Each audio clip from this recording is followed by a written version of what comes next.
저는 대학교 2학년 때쯤 제가 회심을 했거든요. 네. 그전에는 이제 고등학교 때 교회를 그냥 다녔는데 지금 교회가 뭔가라고 물을 때 두 분 말씀 들으면서 대부분 모태신앙인들에게는 교회가 삶인 것 같아요. 네. 근데 저에게는 피난처였어요. 아하. 그러니까 집에 어려움과 이런 것 때문에 교회 가서 그 가서 위로받고 그렇죠. 그렇게 했는데 이제 최근에 제가 교회를 개척하고 안에 쓰러지고 난 뒤에 교회가 뭐냐고 묻는 질문을 우리 장로님한테 제가 듣게 되었는데 장로님이 이러시는 거예요. 사람을 버리지 않는 곳이죠 이러더라고요. 사람을 버리지 않는 곳이 교회다. 제가 그때 그 왜 그렇게 생각하세요? 그러니까 목사님이 사람은 안 버리죠. 딱 그러더라고요. 네. 그래서 이게 또 이렇게 똑같은 의미의 저한테는 그게 피난처인 거예요. 저한테는 안식의 처소고. 예.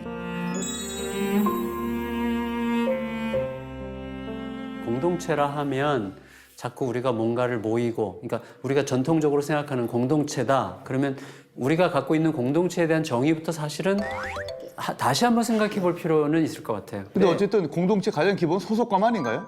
예, 소속감인데요. 어떤 방식으로 어떤 방식으로 이제 소속감을 느끼는가 하는 거는 이제 다른 문제죠. 저는 지금 말씀하신 단어 중에 공감이라는 단어.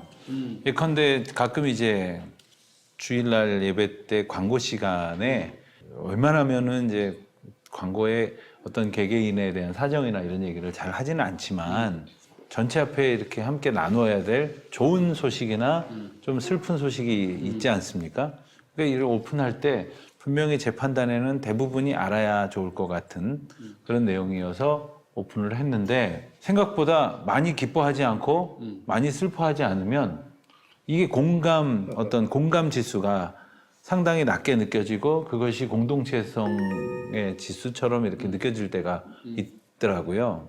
또 반대로 별것 아닌 건데 같이 이렇게 막 기뻐하고 예배 끝나고 나가면서 정말 제가 간단하게 광고했는데 모두가 같이 가서 위로해주고 또 슬퍼하고 한다면 저는 이런 것 또한 한 공동체의 한 척도라고 저는 말씀드리고 오히려 싶어요. 이렇게 정돈이 되는데 정리해 주세요. 또 제가 그러니까 싹 다 정리하면 하자면 그 사람이 등록을 했다는 것 자체가 이미 공동체에 들어왔다는 사실을 인정하는 시선이 필요하다. 그러니까 우리는 단지 등록만 하고 뭐 아무것도 안 해. 이런 시선으로 자꾸 공동체를 보는데 이분이 등록하기까지 어떤 여정과 어떤 뒷이야기가 있는지 그렇죠. 모르잖아요. 맞아요. 네. 그러니까 이분이 여기까지 와서 등록했다는 사실 자체를 공동체에 대한 목마름과 공동체에 속했다는 시선을 가지고 충분히 바라봐주는 공감. 네. 그게 공동체 출발이 아닐까 생각이 돼요. 각 사람을 그의 입장에서 귀 기울여주는. 역시 정리를 진짜 잘하시네요. 아니요. 근데 목사님들이 선한 뜻으로 그 새로 만나게 된 교인들 혹은 조금 멀리 있다가 가까이 오시려고 하는 교인들에게 목사님이 이렇게 좋은 뜻으로 그렇죠. 이렇게 다가가시려고 할 때가 네, 있단 말이죠. 있죠. 예컨대 제가 한번 신방 했으면 좋겠습니다. 했더니 표정이 일그러진다거나 어색해한다거나 그럼 부담스러워하는 사람은 그런 경우 있어요? 없으세요? 왜 없어요? 네네네. 왜요? 그럴 때는 어떻게 하면 좋을까요? 그걸 잘 둬야죠. 존중해야죠, 존중. 네, 존중하되 뭐 이렇게 혹시 그래도 필요할 때 있으면 언제든지 연락하시라고. 뭐 그 정도로 초점이 얘기해야죠. 자꾸 이제 오는 사람에게 가지 않고요. 공동체성은 이미 와 있는 사람들을 어떻게 관계를 형성하고 교회를 운영하는데 참여시킬 것인가. 요 부분이 있는 것 같고요. 그다음에 오는 사람들을 또 어떻게 그들이 들어올 수 있도록 단계를 만들어가는 거 그것도 있는 것 같거든요. 그럼 목사님 예를 들면 말씀대로라면은 그 지금 이제 예를 들어서 교인들이 빠져나가는 경우도 있단 네, 말이죠. 있죠. 그러면 이 참여에 대한 기쁨이나 이런 것들이 줄어들어서 이렇게 빠져나간다는 게 교회를 떠나는. 그렇죠. 네, 저희들은 예를 들어서 요즘 같은 사회는 이제 다 아는 대로 공동체성을 유지하기가 너무 삶이 불안정하잖아요. 도심에서 목회하기 진짜 힘들거든요. 사람들이 주택 문제 때문에 다 빠져나가기 때문에. 그래서 이사를 가거나 할 때 물어봐요. 교회를 옮길 거냐고. 옮기겠다 그러면 적극적으로 환영해 주는 거예요.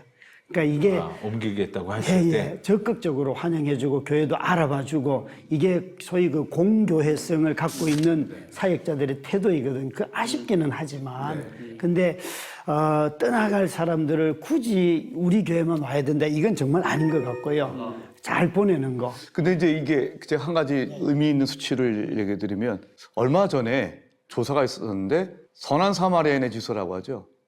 내가 힘들 때 날 도와줄 사람이 있다라고 생각하냐, 몇 명이냐. 이 우리나라가 최하였답니다. 이 선한 사마리아인 지수인데, 근데 이게 우리 교회도 교회지만 한국 사회 자체가 어떻게 보면은 옛날에서 있었던 우리가 그 공동체성, 그게 때로는 이게 압박과 간섭으로도 비칠 수 있었지만 농촌에서 마을에서는 그럼에도 불구하고 어쨌든 이런 지표가 나타나는 것은 한국 교회 안에서의 문제, 한국 사회 전반적인 문제이기 때문에 그 같이 바라보지 않으면 안 되겠다라는 생각 들고요. 이제 또 한 가지는 일본의 어느 학자가 이제 얘기했는데 혼자 못 사는 것도 재주다. 혼자 못 사는 것도 제주. 혼자 못 사는 것도 재주다. 그걸로 부끄럽게 생각하지 마라. 그러면서 이제 거기에 관련해서 어떤 이제 글을 이제 읽어본 게 옛날에는 이웃집에다가 예를 들어서 이제 뭐가 하려고 하니까 뭐가 없어. 예를 들어 망치가 없네. 그럼 집에 아저씨 망치 잠깐 좀 빌려주세요. 빌리는 경우가 허다했거든요. 그렇죠. 빌려보는 경우가 없어요 요즘에는. 그렇죠. 그러네요. 그러니까 이게 이미 누군가에게 당장 뭐 우리가 이렇게 평생 쓸 것도 아닌데 잠깐 쓰면 되는 건데 그리고 급하게 지금만 쓰면 되는 건데 빌릴 수 있는 손 내밀 수 있는 게 없다고 하는 게 이게 한국 사회가 이미 너무 폐쇄적인 게 된 것이 아닌가. 저는 반대로요. 그래요? 예. 요즘 젊은 애들이 빌리지 않는 게 아니라 네. 빌리는데 국가로부터 다 빌려줘.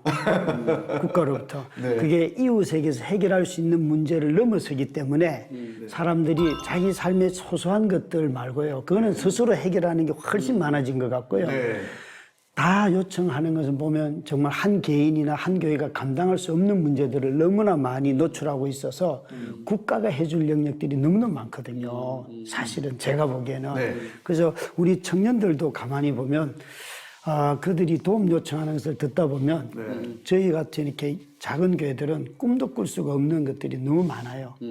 굉장히 뭐 일자리나 아무튼 뭐 재정적 이런 문제인 거죠? 집 문제. 네네. 뭐 대표적으로 뭐 집이나 직장 다 요구하거든요.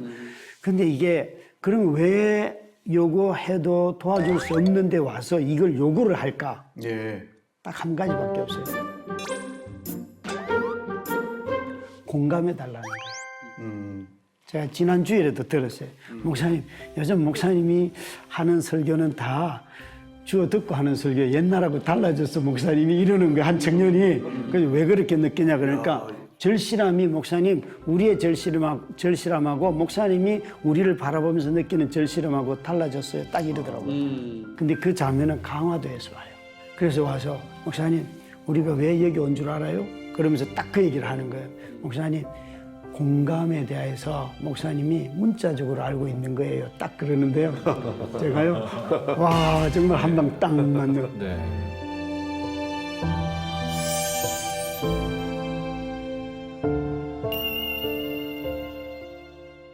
공동체성이 되려고 하면 경험돼야 될 감정은 슬픔이에요. 기쁨이 아니에요. 근데 슬픔을 같이 경험하지 못하는 공동체는 그냥 서비스는 할 수 있어요. 와서 그냥 웃고 잘합니다 하는데 정작 자기가 슬플 때는 어디로 가고 없어요. 그래서 슬픔을 뿜어주는 공동체야 되는데 그걸 긍휼이라는 단어로 표현해도 좋고요. 하나님 함께 우신다 뭐 이것도 좋고 하여튼 교회가 그 부분들을 상실하면서부터 스스로 공동체성이 형성이 안 되는 거예요.